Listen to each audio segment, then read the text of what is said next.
Listen as Miss V explains how she feels about Solaine and her ungratefulness towards Auntie Donna.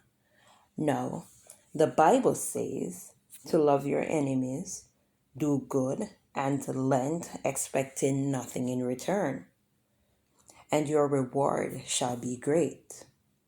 No, without any further ado, listen to Miss V and there in this video that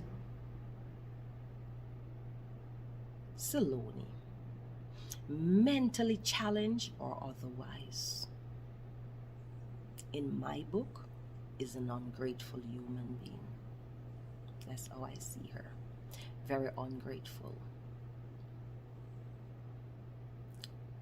Solaine, even with mental issues, knows the difference between right and wrong. And when she betrayed Donna the way she did, she knew it was wrong.